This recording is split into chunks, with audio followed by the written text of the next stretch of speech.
국뽕 투어 여행자입니다. 지난주 새해를 맞이하여 첫 답사를 다녀왔습니다. 국보 제120호 용주사 동종을 답사하고 왔는데요. 이번 주에는 국보 제120호 용주사 동종에 대해 자세히 알아보는 시간을 가지겠습니다. 먼저 국보 제120호 용주사 동종에 대해 설명하고 보물 제1942호 화성 용주사 대웅보전에 대해 설명하고 용주사를 설명하는 것으로 영상을 마무리하겠습니다. 국보 제120호 용주사 동종 고려 전기의 동종으로 드물게 거종이며 신라 동종의 양식을 따르고 있습니다. 용주사 동종은 종 형식을 갖춘 고려시대 초기에 거대한 범종이며 종 맨 위에는 소리의 울림을 도와주는 용통이 있고 고리 역할을 하는 용류는 용이 여의주를 물고 두 발로 힘차게 종을 들어 올리는 모습을 하고 있습니다. 종의 네 곳에 있는 디귿자 모양의 유곽 안에는 9개의 돌출된 연꽃 봉오리 형태의 유두가 있습니다. 종의 몸체 앞뒤에는 부천상을, 좌우에는 삼존상을 새겨 넣었고 그 사이사이에는 종을 치는 부분인 당좌가 있습니다. 종의 어깨와 입구 부분의 넓은 띠는 서로 다른 문양을 하고 있는 것이 특징입니다.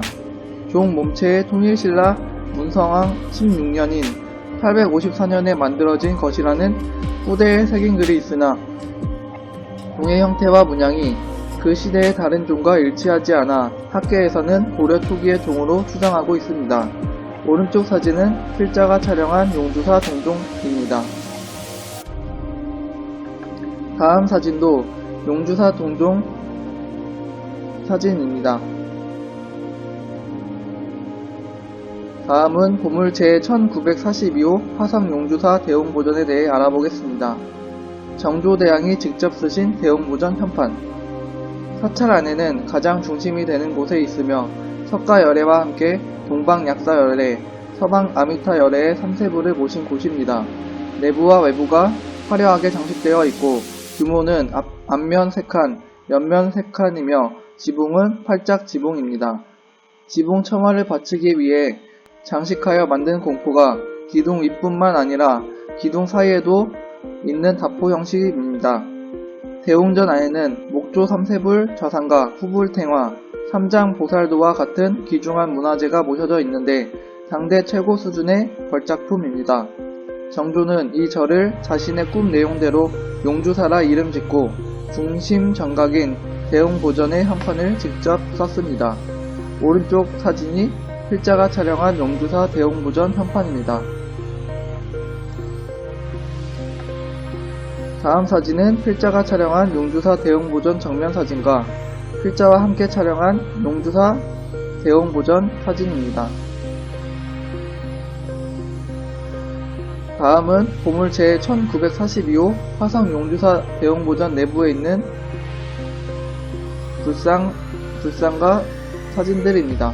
먼저 왼쪽에는 닷집이 있고 오른쪽은 3세불상 사진입니다. 3세불상은 경기도 유형문화재 214호로 등재되어 있습니다.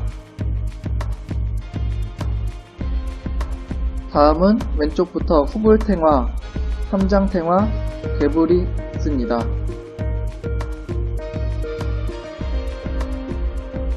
또한 신중탱화, 감루왕탱화, 목조 감실도 있습니다.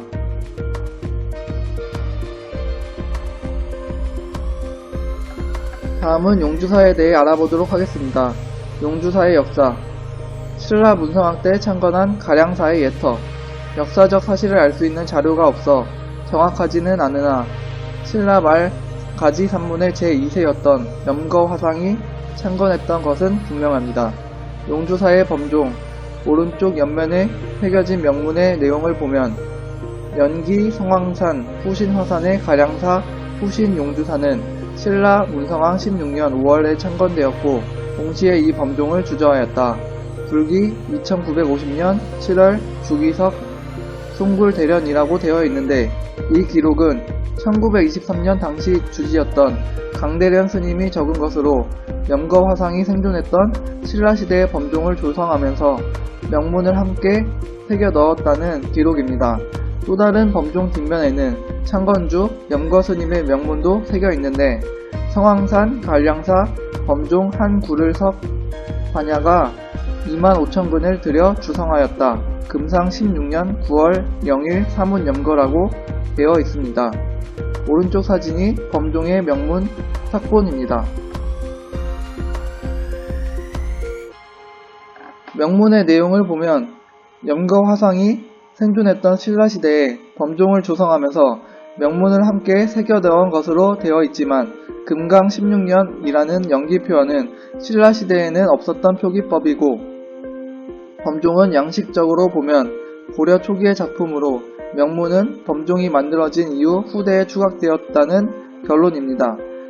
염거화성 이후 간량사가 다시 역사에 등장하는 것은 고려시대에 들어와서인데 고려 제4대왕 광종 21년 해거국사가 수주부 수원의 옛 이름의 간량사가 산수가 빼어나 국가 대만대의 복지를 위하여 국가의 영원한 투건 도량으로 삼으라 하여 임금이 이에 따라 간량사를 고려 왕조의 원차로 승격시켜 국가의 투건 도량으로 삼았으며 해거국사는 이곳에서 참선 수행에 몰입하고 조계 종풍을 드날리다 974년 12월 15일 입적하였습니다. 국가의 지원과 보호에 의해 법등이 끊이지 않고 적지 않은 고승대덕이 배출되었을 것이 분명하나 안타깝게도 간량사는 잦은 병난의 과정에서 절 자체가 소실되었을 것으로 추정되고 있습니다. 오른쪽 사진은 필자가 촬영한 용주사 전경 사진입니다.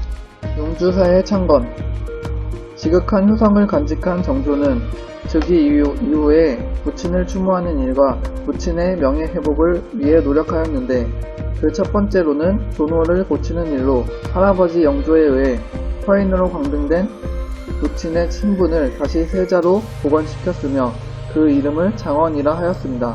그 다음은 사당을 고치는 일을 했습니다. 사도세자의 사당은 1764년 봄에 북부의 수나방이라는 곳에 세웠다가 같은 해 여름 동부의 숭교방에 옮겨 지었는데 정조가 즉위하면서 다시 지어졌으며 그 이름도 수음묘에서 영모공으로 바꾸었지만 부친의 묘가 원이라는 이름으로 초라하게 방치되어 있다는 사실은 그의 효성에 비추어 볼 때 도저히 용납할 수 없는 부분이었을 것입니다. 그런데 정작 사도세자의 묘 이전 작업은 1789년, 즉 정조가 왕위에 오른 지 13년이 돼서야 시작되는데 여기에는 조금 의문점이 남지만 그가 수원 지역에 대단한 집착을 보이면서 여러 대규모 공사를 추진하였으며 심지어는 행궁을 짓고 도읍까지 옮기려 했다는 점을 본다면 부친의 묘를 둘러싼 일종의 몽대한 정치적 계획을 추진하려 했다는 추측입니다. 특히 수왕성은 당대의 북학파를 중심으로 한 실학사상가들이 동원되어 당시로서는 혁신적인 공법에 의해 축조되었으며 용주사의 창건은 사도세자의 묘소를 새로 조성하고 그 이름을 한룽원이라 한 후로부터 4개월 뒤 용주사 창건이 시작되었는데 이는 묘의 이전과 동시에 추진되었을 가능성을 보여주게 합니다. 세간에서 전하기를 정조는 처음 불법을 탄압하고자 하였으나 우연히 작은 보림사의 보경이라는 스님을 만났는데 그가 불설대보부모 은중경을 바치자 그것을 읽고 마음에 느끼는 바가 컸다고 합니다. 불교에서는 부모의 은혜를 10가지로 설명하지요. 그 첫째가 아기를 베어서 수호해 주신 은혜, 둘째는 해산에 임하여 고통을 이기시는 은혜, 셋째는 자신을 낳고서야 근심을 잊으시는 은혜를 말합니다. 또한 쓴 것은 삼키고 단 것을 뱉어 먹이시는 은혜가 네 번째요. 진자리 마른 자리 가려 누이시는 은혜는 다섯 번째요. 젖을 먹여서 기르시는 것은 그 여섯 번째이고 더러워진 몸을 깨끗이 씻어 주시는 것은 일곱 번째 은혜입니다. 그리고 여덟 번째는 먼 길을 떠났을 때 걱정하시는 은혜를 말하고 자식을 위하여 나쁜 일까지 감히 짓는 것이 아홉 번째 은혜, 끝까지 불쌍히 여기고 사랑해 주시는 은혜가 열 번째입니다. 이에 감동받은 정조는 부친의 넋을 위로하기 위해 절을 세울 것을 결심했으며 보경을 팔도 도와주로 임명하고 용주사를 창건토록 하였으며 이로 인해 부경을 팔로도승통과 용주사 도총섭을 겸하게 하였습니다. 또한 운중경 탐목계를 새겨 용주사에 소장하게 하였습니다. 이리하여 용주사는 대단히 큰 규모로 공사가 진행되었고 창건 자료집 각항태길과 조선 사찰사료 두 자료를 종합하여 본다면 주요 공사 기간은 7개월여 정도 소요됨을 알 수가 있는데 사찰의 규모나 중요성에 비해 7개월이라는 공기는 대단히 단축된 것입니다. 또한 창건에 동원된 인적 구성과 재물의 양을 통해 쉽게 알려주는 대시주 진신안에는 큰 시주를 한 96명의 고위 관료들의 명단과 관직명이 수록되어 있으며 용주사 건축 시각 도와 주승이라는 자료에는 용주사 창건을 위해 각 지방의 책임을 맡은 승려 명단이 있었는데 그중 대표적인 인물로 부경당 사일과 성월당 철학이 활약하였음을 알 수 있습니다. 용주사의 창건 과정에서 주목되는 또 하나의 자료인 용주사의 창건 과정에서 팔로읍진여 병각궁 조전 시주록에는 제목 그대로 각 궁고 호조 병조의 중앙관처 그리고 서울 각 가게에서 전국에 이르기까지 분야별로 시주한 내용이 실려 있는데 용주사의 창건은 가히 범국민적 동원이 이루어진 역사라고 할 수 있습니다. 오른쪽 사진이 필자가 촬영한 부모 운중경 탑비입니다.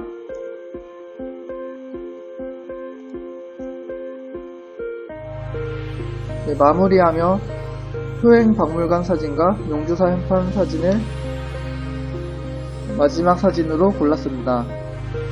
효행박물관은 코로나로 인해서 오픈되지 않았으나 아무래도 정조대왕의 효심이 가득한 내용들로 박물관을 만들었을 것으로 추측됩니다.